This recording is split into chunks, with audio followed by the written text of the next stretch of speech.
Hi అండి, అందరికీ నాకు వండటం వచ్చండి ఛానల్ కి స్వాగతం. ఈ వీడియోలో తమిళనాడు మరియు కేరళ సైడ్ ఎంతో ఫేమస్ అయిన ఊతప్పాని సాఫ్ట్ గా ఇంకా 5 రకాల డిఫరెంట్ వేస్ లో ఈజీగా ఎలా ప్రిపేర్ చేసుకోవాలో చూపిపోతున్నానండి. టేస్ట్ చాలా బాగుంటాయి ఇవన్నీ. నార్మల్ గా బ్రేక్ఫాస్ట్ టైంలో ఒకే రకమైన టిఫిన్ చేసి పెట్టినట్టయితే ఇంట్లో వాళ్ళు కాస్త తినడానికి కష్టపడుతూ ఉంటారు కదా.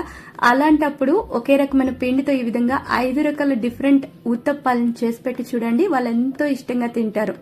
దీనికి కాంబినేషన్ గా చేసుకునే టొమాటో కారం చట్నీ ఎలా ప్రిపేర్ చేసుకోవాలో కూడా చూపిస్తానండి.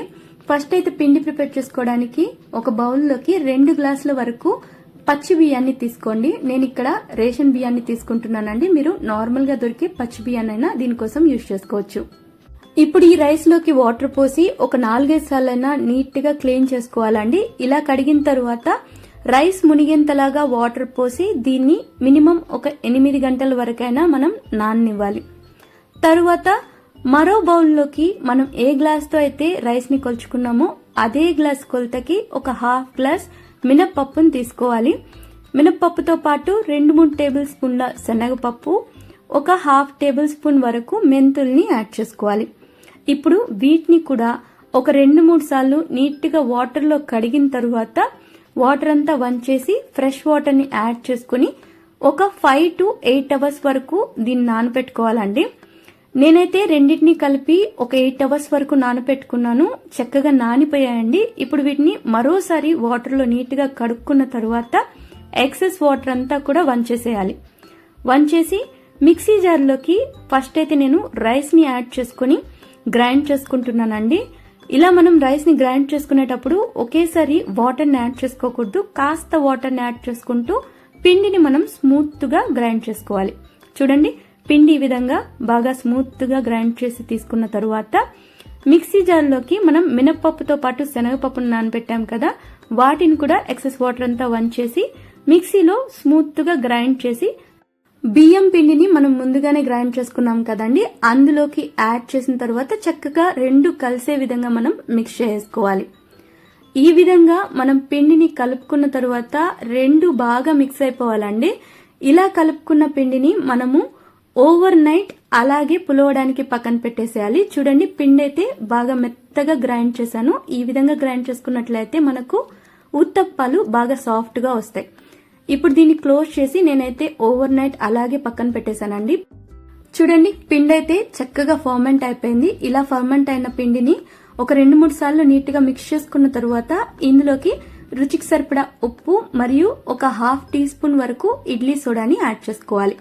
డైరెక్ట్ గా పిండిలోకి వీటిని వేసేసినట్టయితే అవి కలవ్వండి. కాబట్టి ఈ విధంగా గరిటలోకి వేసుకుని కాస్త వాటర్ లో వాటిని డిజాల్వ్ అయ్యేంత వరకు ఇలా మిక్స్ చేసుకున్న తరువాత పిండిలోకి వేసుకుని కలుపుకున్నట్టయితే అవి చక్కగా పిండిలోకి కలిసిపోతాయి.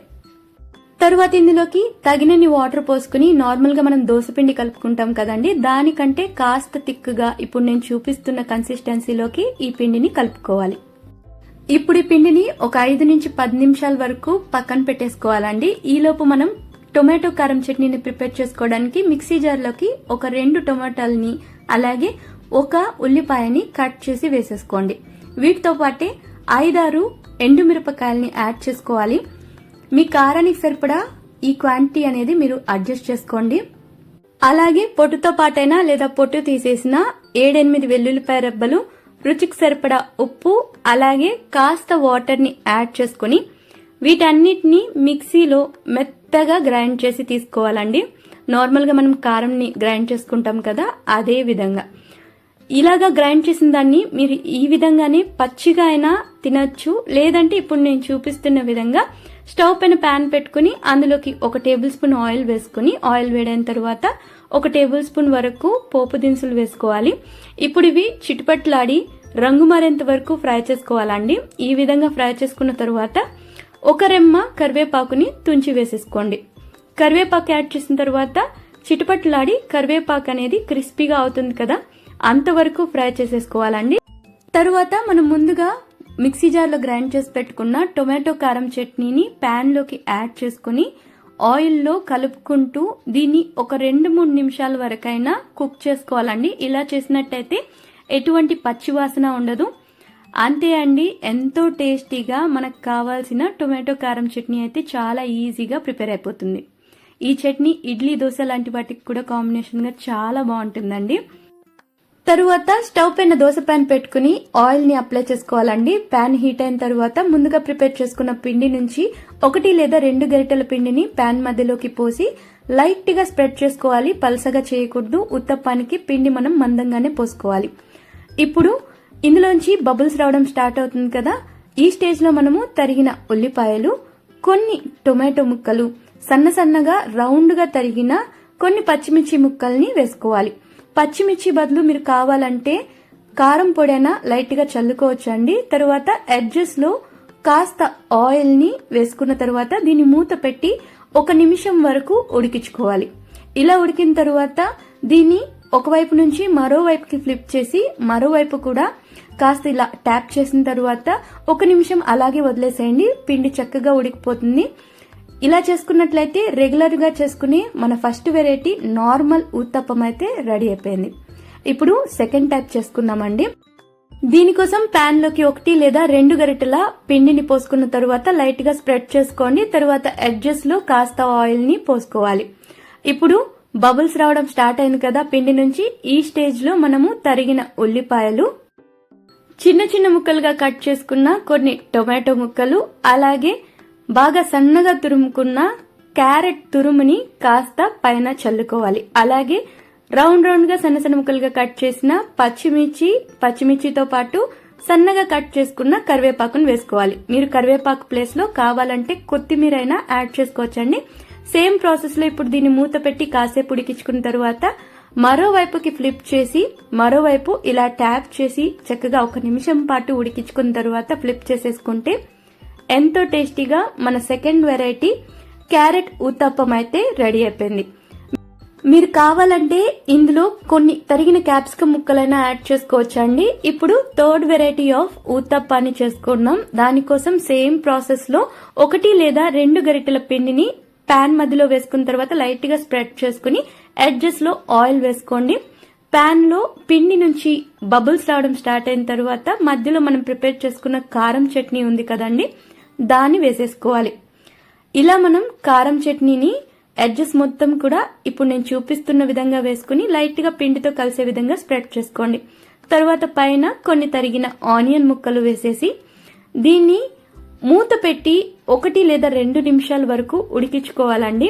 ఈ విధంగా దీన్ని కుక్ చేసుకున్న తరువాత మరోవైపుకి ఫ్లిప్ చేసి ఇలా మనం కారం ఊత్తప్పం చేసుకునేటప్పుడు మరోవైపు తిప్పిన తర్వాత కూడా ఎడ్జెస్ లో ఆయిల్ ని వేసుకోవాలి. అప్పుడే కారం ప్యాన్ కి అంటుకోకుండా ఈజీగా వచ్చేస్తుంది. ఇలా మనం ఆయిల్ అప్లై చేసిన తర్వాత జస్ట్ ఒక 1 మినిట్ దీన్ని ఉడికించుకుని తీసేసుకుంటే ఎంతో టేస్టీగా కారం ఊత్తప్పం అయితే రెడీ అయిపోతుందండి. ఇప్పుడు 4వ వెరైటీ అయితే పొడి ఊత్తప్పం అండి. రెగ్యులర్ గా మనం బయట తినేటప్పుడు దోశల్లో ఈ టైప్ ఆఫ్ వెరైటీస్ చూస్తూ ఉంటాం కదా, కారం పొడి కానీ ఇంకా కరివేపాకు పొడి వేసి ఊత్తప్పం చేస్తూ ఉంటారు. సేమ్ ప్రాసెస్ లోనే ఉంటుందండి. ఇలా పిండి నుంచి బబుల్స్ రావడం స్టార్ట్ అయిన తర్వాత కరివేపాకు కారం పొడి ఉంటుంది కదా, దాన్ని మనం పిండి మధ్యలోకి వేసుకోవాలి. ఈ కారం పొడి రెసిపీ కావాలనుకుంటే మన ఛానల్లో నేను ముందే షేర్ చేస్తున్నానండి. లింక్ డిస్క్రిప్షన్ బాక్స్ లో మెన్షన్ చేస్తాను, చూసేసేయండి. తర్వాత కొన్ని తరిగిన ఉల్లిపాయలు, అలాగే చిన్న చిన్న ముక్కలుగా కట్ చేసుకున్న టొమాటో ముక్కల్ని వేసుకోవాలి. కరివేపాకే కాదండి, మునగాకు కారం పొడి కానీ ఇడ్లీ, దోశ కారం పొడులు ఉంటాయి కదా, అవన్నీ కూడా చాలా టేస్టీగా ఉంటాయి ఇలా మనం ఊత్తప్పంగా చేసుకున్నట్లయితే.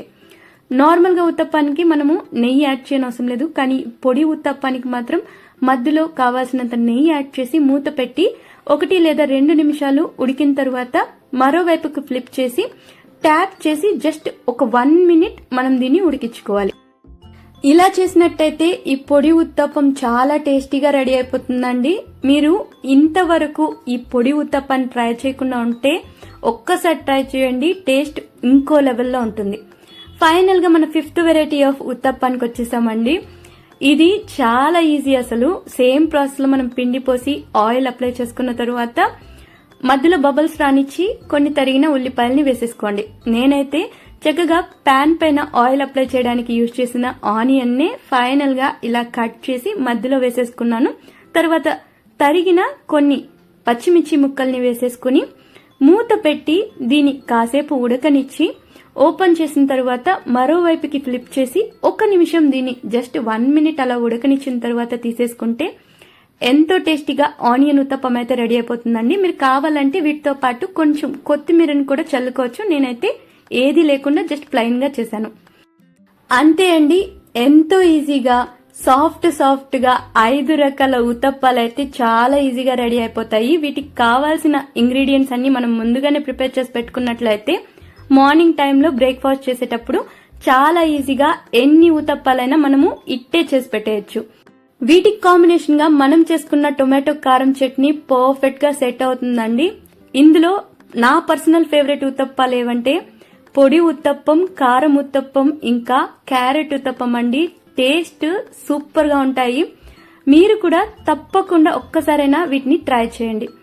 ఈ వీడియో కనుక మీకు నచ్చినట్లయితే లైక్, షేర్, ఇంకా కామెంట్ చేసేయండి. ఇంకా సబ్స్క్రైబ్ చేసుకోలేదా? అయితే సబ్స్క్రైబ్ కూడా చేసేసుకోండి.